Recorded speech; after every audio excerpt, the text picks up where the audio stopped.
Hi, everyone. Welcome to FinFactor. I'm your host, Blaine Bertsch, co-founder and CEO at DryRun, where we will help you forecast your cash flow, model scenarios, figure out where your business is headed into the future, and make sure you're making the best decisions for your business. And I'm really excited. Joining me today is Amanda and Mallemes from Mallmes Consulting. And we've been talking before the show. We've got a great topic that we're going to dive into today. Thanks for joining me, Amanda.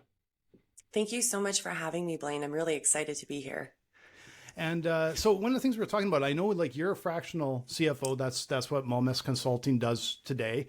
But we kind of wanted to dig into that from a couple of perspectives. One of if you're like a finance pro, a CPA, a CFO, and you want to dive into offering that type of service, some of the ways you can do that, some of the earmarks that you have to work around, but also if you're a business looking to engage a fractional CFO, and we'll talk about a lot of the benefits, but also some of the best practices for doing that. So to kick it off, I just would love to hear how you sort of started off and got into this role as a fractional CFO. Yeah, absolutely. So I never wanted to be an accountant. And I never really wanted to play with the numbers. But I did understand that you had to understand the numbers to understand money and business. And so I was very lucky. I went to school to get my accounting degree and designation while working at a data integration company. And it blew my mind that it was like, oh, wait, this is just another organization system. And really understanding how organizing it would impact the business. And the difference between what your accountant is seeing for taxes versus what the business needs to understand. And I, for the longest time, because I guess I just got it, I couldn't understand why there was that disconnect. But really understanding that that's what the business owners needed. Nobody really wants bookkeeping or tax services. You have to. What they really want is an understanding on how to work with their business or make it run better. Yeah, we see this. We talk with businesses Yeah. and finance pros every day, and of course, this comes up virtually every day that there is insight you can get from historicals, of course, but it is limited, and unfortunately, a lot of businesses I think are they're given a lot of this information, and they have no access to the really useful information that is actually going to that is going to guide them forward to make decisions of what's going to happen this year. So how did you make that transition then to where you are now? I know you probably went through a number of steps. How did you get to this point? So first, I mean, I was really fortunate. The company that I worked at was really open to, you see a problem, great, you're the solutioner. And so while I was there, I'd worked my way up from, I think it was an office administrator or manager as my first. And then kind of as the company grew and I saw what needed to be done, I just kind of worked through it. So moved myself up to an accounting, manager and then uh, I think it was an accounting department manager and then a financial reporting manager. And really what all of that meant was I was looking at the data that we would get within our accounting system. And as the accountant trying to bill out the hours in our hour sister from our consulting, things just didn't match. And because it involved the money, they had kind of put it in my department. And people tell me I'm smart. I'm not. I'm really lazy. So I like to do one thing once, figure it out, and like I'll spend a couple of days doing it, make crazy notes, and then promptly forget about it and go and use that. Whatever I had done before as kind of my process. And so in doing that, what I was doing was I was adding system and process throughout the organization, and putting accountability for projects back into sales or the project manager or the resourcing team. And the organization benefited. But the way that I saw it was me and my team didn't have to get yelled at or have to chase a bunch of the stuff that we had no control over anyways. And so doing it in a way that, we would get the hours properly for either the different clients or an understanding of where the people were spending their hours, on training or that kind of thing to kind of help the company see where the new technology was going, because where people are spending their time is kind of what's interesting and what's going to move forward. And so in that way, the organization had definitely benefited, and it got to create a bunch of efficiencies. We saw a month over month increase in net profit. as well as maintaining the same employee or contractor levels, but actually getting more out of it. And so that was where my light bulb kind of went off. And I, again, am the laziest person, so I don't want to have to put a lot of effort into getting action. And I am very much, taking from the IT world of, I'm going to try and see whether it works and then I can go back and fix it. So just being open to trying a bunch of different things, because what I saw in the data, I knew what the impact was. And so it was trying to find a way to communicate in a way that the business understood, because they were really good at what they did. And I definitely couldn't do that. But if I wanted them to understand or to change, I had to explain to them why it was important instead of just leaving it with them to understand my language. And a huge part of that was not going to school until I'd already been in industry for a number of years, realizing it's a completely different language, and like words matter and they mean different things. So just trying to take that away so that when you're talking to the business, you can talk about what matters, because the business owners really do know, right? Like the people in the seats, they know what they need. If you're talking to somebody that needs data, they may not know what they need, but they know what they need it for. And so really just acting as that translator to enable them to get the data that they needed to then turn it into information. Because as you said, like they get all of this stuff and they're like, but so what? So if I could organize it and kind of present it, I like to say in a choose your own adventure kind of way, like if you do this, that'll happen and this will happen. It takes all of the uncertainty out for the business owner. And that's really what they want us for, right? They bring their expertise and we bring ours, and together we can partner. Yeah, exactly. Well, and like, of course, we're speaking the same language. We literally build dry run to do what ifs like this. Yeah, but, exactly. That's what so much was about, right? And but like the things you brought up there, first of all, that was all extremely smart, and it's amazing. You call it lazy, but it's amazing where smart people are. They get lazy in areas that they know is not a priority, or shouldn't be done this way, because you saw the value of the data, like you said, getting it to information, getting it to insights that business owners can use, and doing really labor intensive grunt work to get there when you don't have to, makes no sense. It leads a business of efficiency. It gets the data to them likely way too late to be useful. And so that, and proof is in the pudding, like the increase in profit and increase in efficiency, everything is that can have a massive impact. And this actually comes back to, like, we see this all the time. We see too many businesses that are relying on basically their own gut and hoping that they'll get some insight from their tax accountant on the future. And they're not. And they're missing those big movers in their business, those types of things that can truly move the needle in their business. And today, they can get a benefit without having to bring in incredibly expensive full-time CFO into a business that is likely in that space where it doesn't make sense for them. But they can benefit from having that kind of expertise, right? Absolutely. But even further to that, every CFO is not the same, right? So we all I come up with a very different background than anybody else, just with our life experiences and the work that we have.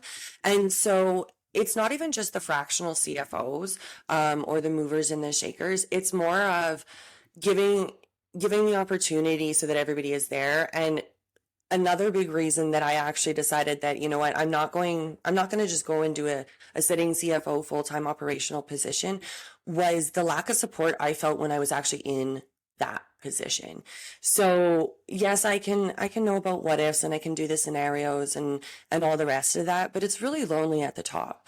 And so, a lot of finance professionals either don't have support groups at all, is not great. We're right behind dentists in our suicide rates for that reason. But further to that, anytime I would actually go and try and talk to somebody, you have to think about it. Those typically that you can have the conversation with and would understand the complexities of the situation they can't know all the details because they're outside of your organization. And those that can know the details, it would within your organization, it typically would lead you to a CEO or a COO. And very rarely do they have the ability to have the understanding.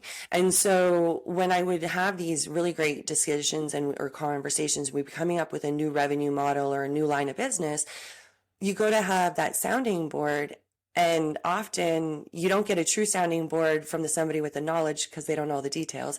But your CEO or your COO will look at you and be like, well, I don't know, that's your department. And it's like, oh my gosh, okay, I'm either really brilliant here or I'm out to lunch, right? And so that unknown adds that added pressure that I really felt if I could provide support for people already in those roles and they can just, yeah, okay, I'm doing the right thing, because they spend so much time in the weeds that zooming in and zooming out, right? Zooming out to the strategy and then zooming back in for that application. Sometimes you just need somebody to chat you through and to bounce ideas off of, as I'm sure you do when you're running your clients through dry run and stuff like that, right? And to not have that is just, it's like, it almost feels like you've lost an arm or something, right? So you were with this organization. Obviously, you learned a ton from that, and it's amazing how much of what you learned from that is people dynamics, right? That to make this information worthwhile, it can't just be data. It can't just be information. You have to actually get buy-in. You have to get understanding, and that's such a massive challenge. And it's amazing that a lot of people don't recognize that for the longest time, but you recognize that, which means you're able to deliver that value, right? So how did you take that next step in engaging people and getting them on board and getting that unified view forward? For sure. I mean, regardless of the situation that I'm in, I like to go in and just start with conversations and get a lay of the land, right? I think you hear the saying, every story, or every story has three sides, and it's not necessarily wrong, right? There's actually more to that, and it's, you can have the exact same event, and because of your background and your ethos and your knowledge and your experiences, you can experience it different. And so it is true to you in that way. And I'm a naturally curious person. And so when I go into an environment, I like asking questions as to, what's going on and what do you think your pain points are? What do you think is working? What's not? What would you like it to see it look like? And I think historically, when you ask those questions, people go like, well, I'm here and I want to be here and I don't know how to do that. And the beauty is that I know how to do that. So in partnering, we can do that. But it's more than that, in that I don't think we actually have to view it as a patching to get from one to the other. And so with a lot of clients, just chatting through, regardless of what level we're working on, getting an understanding of why we're doing what we're doing. Right. So if you have like, color this box orange. Okay. But why? Why are we doing that? And part of that started with, being in my early 20s. I faked it until I made it. Right. So like, okay, sure. But tell me why you're doing it, because then I knew why we were doing it. But also then I'd start asking the questions, but why are we doing it that way? Why does it need to be orange? Does it need to be orange at this step? And that was because that was how I learned. But through having those conversations and in asking people, I found that was a really great way to make connections with people, and they would share the story. And so if they're telling you why they're doing it and what they're getting out of it, and you're involving them in the process, it's a lot easier to get them to help you to build the new process, because it's going to benefit them, right? So getting an understanding of why we're doing what we're doing, where we want to go, and using that to help motivate the people that we work with, because the reality is we couldn't do it without them, and everybody's got a part in that job. And so if you can kind of show them how that ties into the end result, I've always found that it's much more effective. I've also found that the project success rate is significantly higher because it's not me suggesting things, right? So oftentimes, how frustrated have you been when you engaged a consultant and they come in and they have this plan and it's going to work. And like step two, you're like, that is not working. And you know Yeah. your people, right? And Yeah. so working with them to get that understanding, and really that's also why I make like every plan is custom, is because every business Mhm. is custom, what they need is custom, how they work and operate. You can have general structures that yes are the same, but the people are all different, and that's Yeah. really the key of it, right? Well, and you hit the nail on the head there, because we have had experiences with sort of consultants and advisors in the past where the big danger is when they've come in with a one size fits all, and they did exactly what you said. They failed to ask questions. They failed to learn about us, and what it did is we learned the hard way from some of these things, that from the one size fits all and the failures, where we have to focus. But boy, would it have been valuable to have somebody come in that is an expert in an area and just ask a ton of questions. And like you said, the best mindset they can have is just to be curious, ask a ton of questions, and be able to come with an answer that's tailor made for our organization, rather than here's something that, yeah, probably about 1% has success because they're just hope, like I said, they're running the same model for everybody, and it might work for somebody, right? And it's that superpower is asking questions.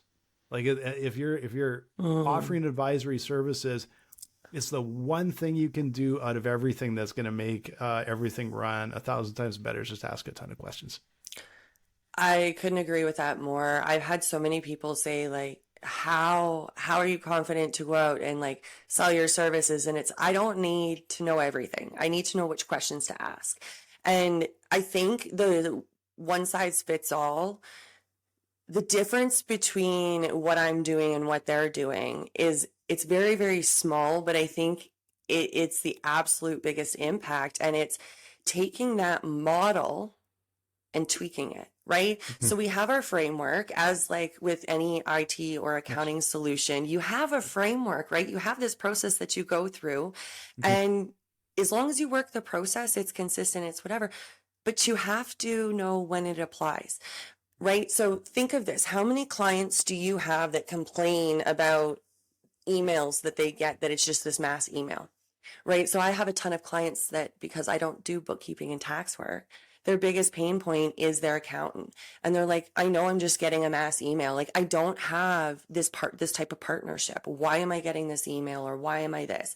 And Mhm. so I'm not suggesting you can't have a framework. I do believe in them. And I think that they're very, very important. And that's really what a process is. Mhm. But it's knowing when to add those frames or when to tick those boxes, right? The Mhm. same is with dry run when we were going through that, and I was getting really excited about all of those different capabilities. And then you're like, right, we don't normally show this because we meet them where they're at and we don't want to overwhelm them, but it's available if they want it, right? And so it's knowing which clients will need which service or how to talk to them in a certain way, right? Mhm. Whether they have a banking background and you can just run through acronyms, or whether you're explaining it in a basic business sense so that everybody in the room, right? Because you might have one person that understands it, but you have 5 people on the panel. And so you Yeah. want everybody to have the level of understanding so that they can go and communicate and have an effective conversation, because so long in business, finance has held the power. And Mhm. I so disagree with that, right? So many business owners working with an external financial accountant or tax accountant, and they ask the questions and they're not getting the answers they want, Mhm. or they engage with somebody and they end up spending over $100,000 a year in salary, but they don't really understand what they're saying. And Mhm. now this person is making all the decisions for their business, and they're trying to have conversations and it's going right over their head, right? Mhm. Leveling that playing field so that the other people in the room can bring their skill set that is very valuable. That's why they're at that organization, Mhm. and say, if we do this, no, we can't change the product to A, B, and C. We're going to lose, our biggest market or our biggest, so that they can actually bring all of the experts and have a conversation and get the value out of it, instead of just Mhm. looking at the finance person and being like, okay, what are we doing? Yeah. It's you've highlighted a couple things that I wanted to touch on. If you're actually on the other side and you're a business owner and you're like, we need that expertise, we need this insight, we need to help understand what to prioritize, what directions to take. We need to hire a fractional CFO, let's say. There's a couple of things that I think you highlighted that will help them understand if it's the right person. And number one is, do they come in and ask questions and find out about your business? And number two, when they talk to you, can you understand what they're saying? Do they speak in just plain, clear language, or are they talking in jargon? A couple of real key points that I think are really, really essential. I really appreciate that. One of the ones that I've always had at the top is, do you like them? Because here's the thing, so many clients, and I get it's your finances. I have heard more about people's lives than I care to before I ever hear about their finances, but that's how close they hold them to their chest. And so you have to be able to have a rapport and to trust them, right?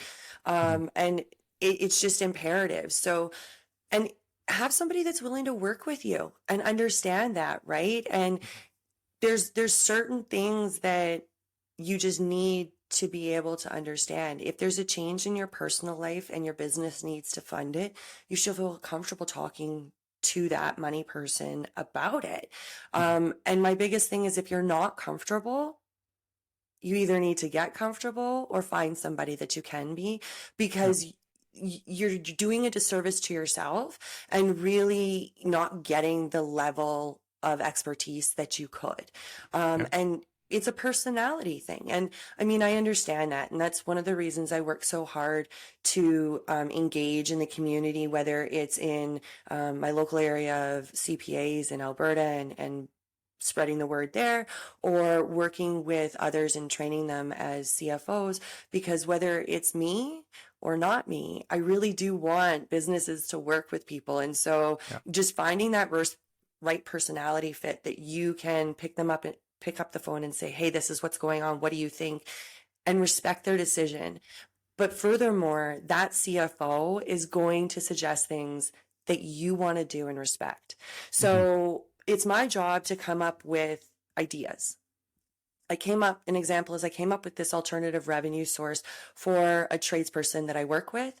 And it's, do you want to go in and put all the EVs into this type of community? And they went, no, I'm not really into residential. And I'm like, okay, cool. And we moved on. They actually called me way more than they usually would. I normally hear about once a day from them. I heard 8 times in one day. 2 days later, they called me back and they were like, okay, I straight up have to ask, like, why haven't you brought this up again? And I'm like, you said no. And they were like, right, but it's a good revenue idea. And I'm like, right, but it doesn't fit in with your values or your wants. So regardless of the idea level, it doesn't matter. It doesn't fit. And they were like, wow, I've never had that. I really was expecting you to change my mind. And I'm like, not my job. Right? Let's just find another one. And so being able that it's really a partnership and a communication back and forth, I think is also so important. We see, because we talk with business owners all the time, we talk with finance pros all the time. And it's funny that how often we kind of end up feeling like we're fitting like in the middle and we're in between the two, right? And there's a couple of earmarks that I see that are always red flags for me, for a business owner and their finance pro. One of them, it's the biggest one, is we've had people come to us in like kind of our support team, and they'll say like, oh, hey, can I show you something? Can I talk with you about something? We're expecting them to ask about like a tech thing in dry run. And then they come in and they start saying something like, I think I'm going to run out of money in such days, or they're talking about their finances with us. And we always say, well, okay, go and talk with your accountant about this. And it's amazing how many times we hear, I don't want to talk. I don't want to tell my accountant that. They're telling the software support team something they don't want to talk to their accountant about. Right. That is a real problem. There's some breakdown in the lack of trust there, but they respect them almost too much. The other place where we see some real issues is, I can't see that information because I can't get to my accounting file because they won't move me into the cloud. Like they're on desktop and they're the only ones with a copy, and they give me stuff like once a quarter or once a month. And it's always, a month after the fact. You can't work with data when it's that late, when it's coming in that late. Yes and no. Data coming in late is better than no data at all. However, you're right. In today's business world, a month behind is no good. I am a CPA, CGA, and so I only want to support my fellow accountants. First, something just to clarify, accountant is not a protectant term. Anybody can call themselves an accountant. It doesn't necessarily mean that they have a designation. And some of the things that I get really frustrated from my business owners are their accountants or their bookkeepers. And so I coach them through, you should always own your data. You are the business owner. You are in charge of the data. It doesn't matter that it's in their system or their license. It is yours. I question anybody on desktop anymore because I know support is ending in 3 years, and I'm terrified for them. It's a project to flip it over. But here's the thing. I think it all comes down to having the relationship with your accountant and being able to talk to them. I get why they don't want to talk to them. I don't like talking to them about my year end. I don't understand what they're saying half the time. I run my business the same way that I help other clients because it helps me understand my cash flow and the decision making. What they file for taxes, I make sure to ask the questions so that I have an understanding and I'm paying the right tax.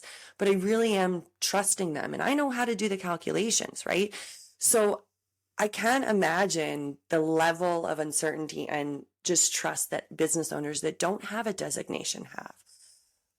But not wanting to talk to them often comes from the frustration of them asking the questions, and the accountant doesn't have the communication skills to be able to come back to them and meet them where they're at, right? So what I mean by that is in Canada, there's now CPAs. We're under one designation, whereas previously we used to have a CA, which focused on audit, mostly for the government. We had a CGA that did your books and year end and tax filings. And then your CMA was the one that helps you run your business. And there's very different skill sets and trainings. I use tax professionals and experts. If my clients ask me questions about tax, let's get on with our tax expert, because I know enough to be dangerous, but not enough that we want to be having me in that. And so I think the accountants really do want to help their clients, and they're giving them what they ask for, but they're giving them in a way that they know how to do it. So for example, I have a client that I met with last week, and we sat down and we did a budget. And we sat down for 2 hours and did it together. And they were like, oh my gosh, I've been asking my accountant for years for this and blah, blah, blah, blah, blah. And like, I actually get it now. And you're so, and I'm like, no, it's just a different skill set. So the accountant is giving them a budget as the way that they're typically seeing it.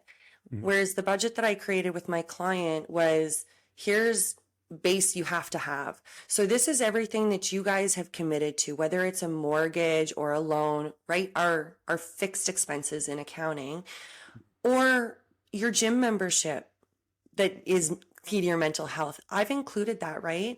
And so all I did was gave them 4 buckets: house, kids, food, discretionary, and a base budget, and here's what you can spend each week. And, your mortgage comes out in this one and this one. And we don't want to be borrowing from next week. We want to take it from last week. And so just explain it in a way that makes sense. And we're going to run that through for a couple of months. They have enough information. Whereas I think an accountant gets so excited that their client is asking for the information that they give them everything. And the client's going, oh my God, I can't, I don't know what to do, right? And so really just meeting them where they're at.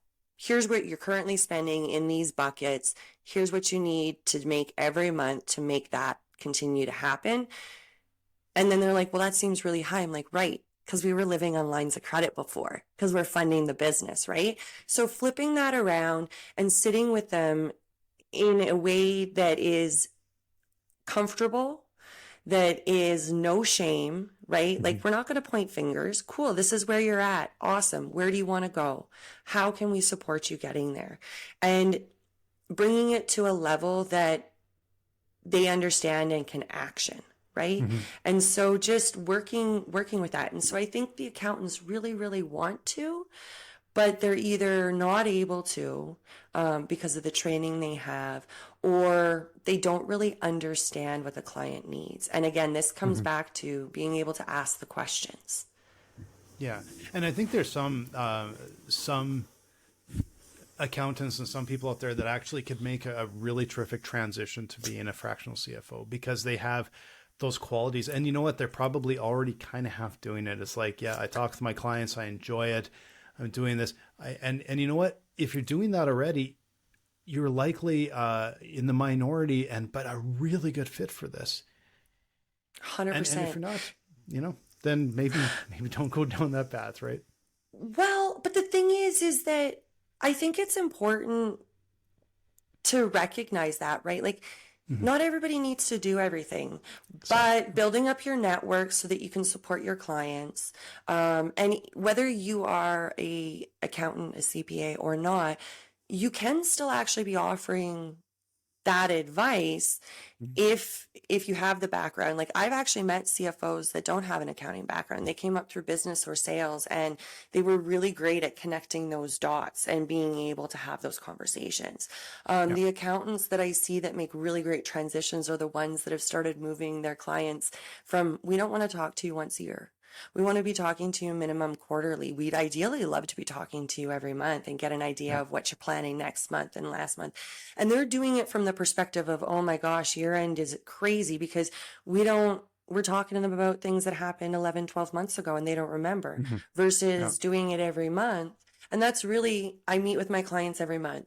And because I have the overview of what we're going to have to do at year end, and I'm probably sitting in on that meeting and I don't want to have to do a lot, I'm pulling the stuff or making sure that they're talking to their accountant when they're doing big things. Hey, I know you bought that truck or you're leasing that thing. Make sure not only are you flagging it for the books and the payment, but that it goes in an asset acquired list for the year end. Right? Those kinds of things, that it's those little tweaks, really, because business owners know a lot of these things, right? They just don't know everything, and they don't know what they don't know. So being able to develop the rapport and make it so either the support is there or the guidance is there, so that they're doing it as they can. And a lot of them are loving it, and they're like, oh my gosh. And then they're coming back and like, okay, I did this for this and I saved it like this. Do I have to do the same thing? And it's like, yeah, totally. Right. And here's where we're going to use that information. Yeah. And the opportunity and the market for offering these types of services is absolutely enormous, because there's millions upon millions upon millions of businesses out there, and the vast majority need this type of expertise, need this kind of help, and the systems and processes and the technology is there today to make it possible to be able to serve a lot more clients. It doesn't have to be a 40-hour-a-week job. You can help multiple clients, multiple people, and some of them are going to be a small engagement and you're just going to be able to lift them a little bit, and others can be much larger engagements. But business owners, especially now, it's been a tough 4 or 5 years here, need that help. And so I just want to sort of bring this to kind of a close on a couple of things. Like, what are some of the key points on two sides? First of all, a couple of key points. If you're a CPA or maybe not CPA, but you believe you're a great fit for this, how do you sort of take that next step in helping your clients? And if you're a business, how do you recognize that someone is going to be a good fit to help you? Wow. Oh, that first one is I think I'm going to start with the business side because it's a little bit easier, in my opinion. So I think, businesses recognizing, being willing to ask questions and sit down for a consult with somebody. I know most people or businesses that offer these types of services would rather sit down and see if it's a good fit before they're going to charge anything. So I would highly recommend that businesses take advantage of that. You know, definitely you're going to want to make sure that they have some expertise in the area, whether it is from prior experience in industry working, their CV, if you will, or whether it's actual formal education. Um, either either is relevant. I actually do think that the experience over the education, if you're going to say that they only have one, I would go for the experience, because books are great, but that's not how real life always works. And so having the ability to communicate with them, wanting to ask questions, getting an understanding of your business. I wouldn't necessarily suggest that they have to have worked in your industry, because somebody with experience can understand the different industry pulls, numbers are Hmm. numbers kind of thing. But really about, do you feel comfortable with them? Do you want to talk to them? Do you want to pick up the phone? And engage with them. Those are some of the criterias. Are they willing to work with you? Can you try it out? Um, Unlike hiring a full-time employee, you typically with a fractional are going to have like a 3-month learning period where you can ramp up and ramp down. And in that way, I think if you're looking at hiring a full-time CFO, even going for a fractional to set the stage so that you can really get an idea of what you need so that you can really identify the core skill set of your full time could be an approach. You can look at businesses that specify in it. There's a bunch all over Canada and the US now. Or you can actually reach out to organizations like CPA. I know that all of the CPAs, through all the provinces, have their own job posting boards. So businesses can actually post that they're looking for this kind of thing. And in that way, it kind of takes it down from an Indeed posting because you're only going to be getting certain people looking at it. Hmm. Um, with regards to those that are looking to offer the services, um, I think if you're already an accountant and you have a book of business and you're engaging with your account, like with your clients on a regular basis, and you really want to get to know them and help them over the long term. So this means planning for 3 and 5 years instead of just the yearly tax. I definitely think taking a couple of courses with regards to leadership and communication to see if this is something you want to do, because you are transitioning from less technical into more soft skills. Hmm. And so making sure that you have the soft skills to support the delivery of the technical material, I think is probably the biggest aspect. And Hmm. so that being the case, that would be true for the business then. Can they explain things in a way that you understand? Are they willing to try to explain it in more than a couple of ways? Hmm. Um, and it really is a partnership, either side that you're on.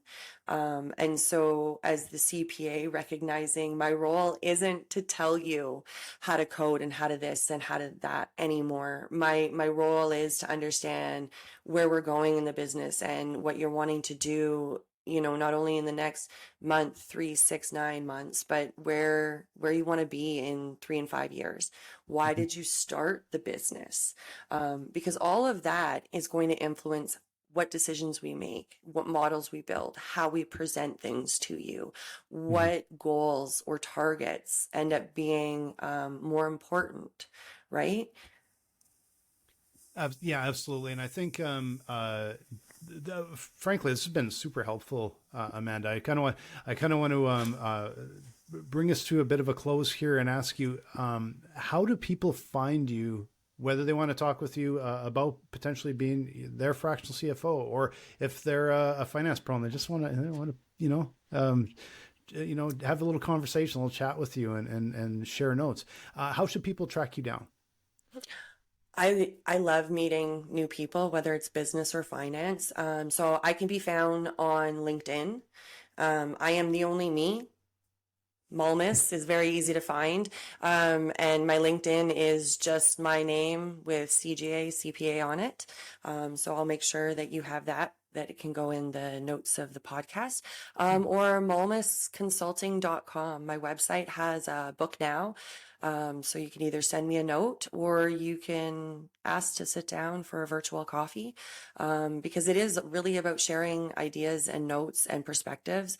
And I'd love to chat with anybody else that's doing this and see if they have tips or tricks or stories to share, because it really, for me, is how do we build and support businesses? How do we keep them in success? And small business is defined as under 1 billion, but I really am focusing on that 1 to 99 and keeping them in business and helping them grow and thrive.